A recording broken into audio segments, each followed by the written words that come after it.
We don't take any sides. The only thing I try to do is give information for the students. We talk about dreamers. Y simplemente van a explicar todo lo que tienen que hacer aquí. The dream that I chased when I came to this country was just to become someone better. I believe that we come from countries where we don't have many opportunities. The city opened the arms to me. The city said, thank you for coming here. I open my arms to you and I want to welcome you in this country. So now it was my part to do something for the city. The book Yo Soy Americano is not only an educational book, it's a life story book. I'm trying to leave a mark in the students, not only with the grammar, not only with vocabulary, but something they can take home. The reason why I love this book is because I'm trying to bring everyone together. I'm Carlos Salazar, founder of Yo Soy Americano in Houston, Texas.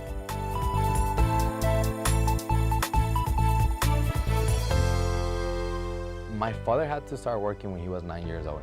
His father died when he was barely 11 years old, so his life was definitely complicated. Then he met my mother, then he had us, and then his life was just getting complicated because he couldn't afford to have kids. That's the reason why he decided to come to the US. He came to the US and he started working in construction. When I came to this country, I was confused. I was a 14-year-old that did not know what was going on. I came from Mexico speaking Spanish. I came to the US in a brand new school that the only language they were speaking was English. I couldn't even ask how to go to a restroom. Couldn't even ask what was the homework about. I got into depression. I got into, asking my parents, why would you do this to me?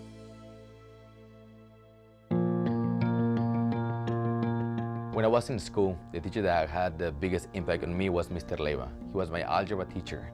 He definitely changed my life. He had to go through the whole situation of being an immigrant. He had a work permit to expire in the middle of the year. Then he had to go back to Mexico, couldn't renew it. And one of the things that he said to me was that even though we have to go through a lot of things, even though they had to face a lot of struggles, don't ever let one situation change your life or your dreams. And that was very impactful for me. I took the message that Mr. Leiva left to me, and I already shared that message with more than 20,000 students through 2 different states. One foundation helped me out. Project Grad was a foundation that I met through high school. I did not know if I could go to college. I did not have enough money to be able to go to college. I had to work. And this company just grabbed me from the hand and said, hey, do you want to go to college? We can help you out. I had a conversation with my mother and she said, they're gonna give you money for free? I said, that's what they said. And now I can get their example to be able to provide those opportunities for those students. I want to be able to motivate many students. That's the reason why I came out with the Yo Soy Americano and then the motivational speech that I am an immigrant. Persona que estudia y aprende más allá de los libros. I wanted to have a debate. I wanted to, have different points of view and say being respectful with each other. We talk about the importance of being a family member, the importance of having respect for your parents, having respect for your brother and sister. We do it with activities. We do it with poems. We do it different ways. We put numbers out there. We tell them how much money you can make being a high school teacher, how much money you can be an engineer, an architect.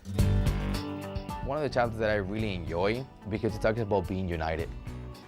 We have people from everywhere in this city, and they can respect each other no matter who they are. I believe that we're all family, and they have to look at it like that. My students come with an idea that it's just only a class. It's only a credit. I want to change that mindset of my students. I want them to know that they're coming into a class with someone that is willing to give his all for them to learn. I don't want them to feel they're going inside my class only to learn vocabulary. I want them to know that they're going inside that class with someone that is willing to open his whole story. They can take it home. They can talk to dad or mom and say, hey, he did it, mom. He made it happen, mom. I know you mentioned many times, mom, that I'm not gonna be able to go to college, but Carlos did it.